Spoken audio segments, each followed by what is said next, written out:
bida, moingon dayon ta nga kaluyan mo ang kalag ni Suanso nga naas purgatorio.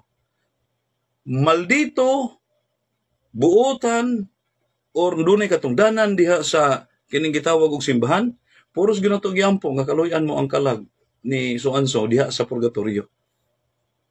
So sa ato pa mga kaigsunan, bisag unsa nimo ka maldito, pag abot nimo sa purgatorio, kung paspas ang atong abuloy, paspas ang atong pamis. Looya pog panabot aning atong higalang defensor sa Seventh-day Adventist or kana bitawng sektang gipangtukod og mga Amerikano, gabuot-buot o gasabot mahitungod sa doktrina sa Santa Iglesia Katolika Apostolika Romana bahin sa pag-ampo alang sa mga kalag sa mga nangamatay ug ang doktrina sa purgatorio.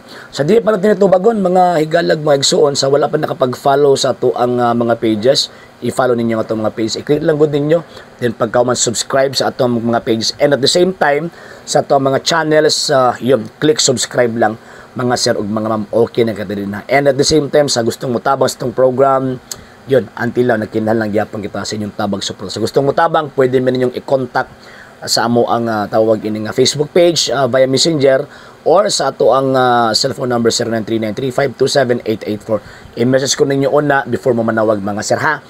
Okay, sige, padayon ta ining pag-reaction aning ato ang higala nga nagpailang defensor sa Seventh-day Adventist.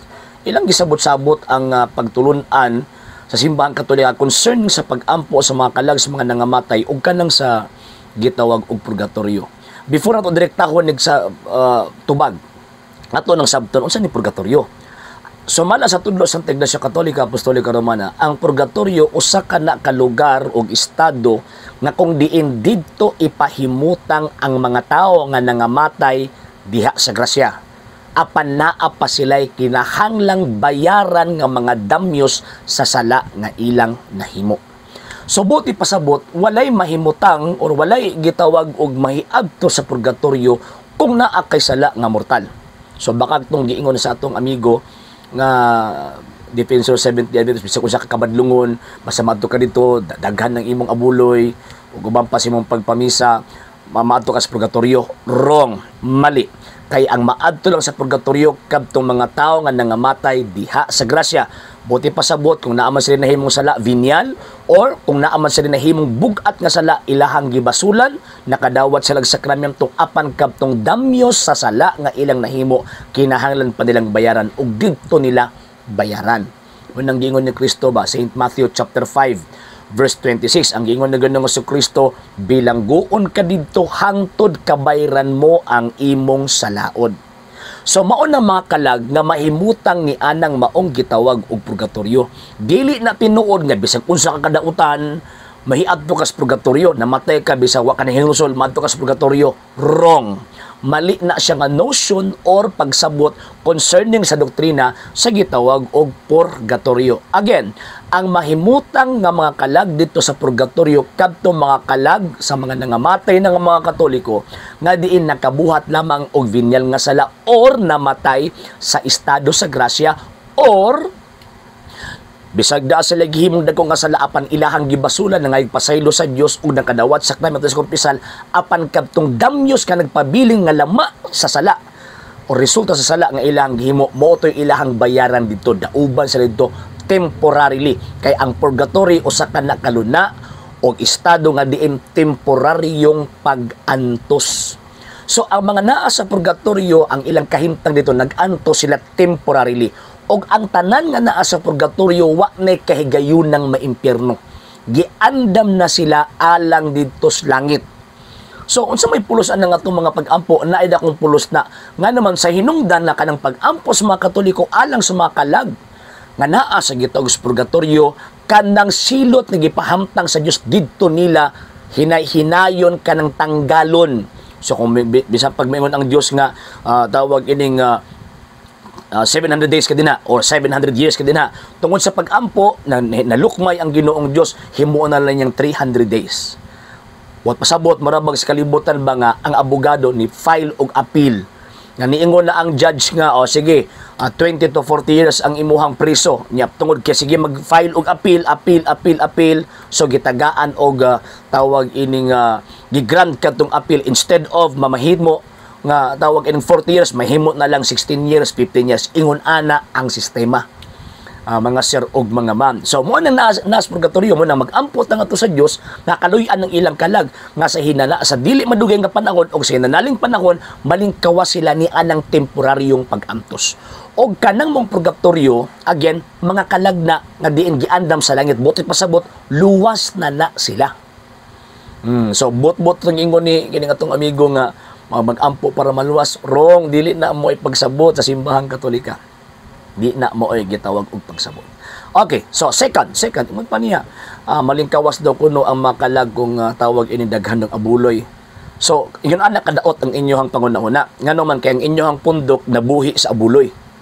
Ang inyong pundok dili mabuhi kung walay gitawag og abuloy or walay kwartang gisgutan kay mapas mo man si pastoy. Kung tawag ini, walay kwartang gisgutan. Sa mua dili. Ngano man sa inungdan, yes, nag-involve, maghimo ng pag-ampo, mag-involve na og kwarta.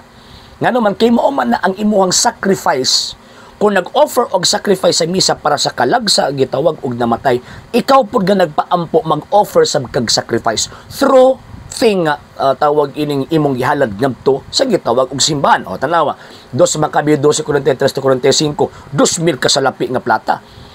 Gipadala sa Jerusalem alang sa usa ka halad, alang sa pag-ampo, alang sa mga nangamatay. So buti pasabot every time nga magpaampo ta sa mga kalag sa mga nangamatay, biblically speaking, nag-engage na siya og kwarta. Nya kung magpaampo ang Katoliko once a year, ibutan nato monthly, dili na bukat sa busas Katoliko. Ngano man kay ang mga Katoliko generous mo gud kayo. And at the same time, ang mga Katoliko importante para namo nga diin magpa-offer me og misa, and at the same time importante alang namo kanang maong sakramentuha. Mo nang bisan pag unsa kadako muhatag mi. Pero sa pastoy pa na adi mi muhatag. Ngano man si pastoy ray tawag ining mabuhi ana. So mo ni hinungdan nga magpamisa mi. Magpaampo, magpanovena og uban pa. Ngano man tungod kay tabang kana sa mga kalag nga naa sa purgatorio nga din naghulat sa mga pag-ampo, especially sa pag-ampo sa ilang kaugalingong mga pamilya. Luoy kining mga di Katoliko kay kung mamatay ni sila mura na sila iro. Nga naman di nahandumon, di na iampo pag magkamatay, pag maglubog wala na, mura na lang iro.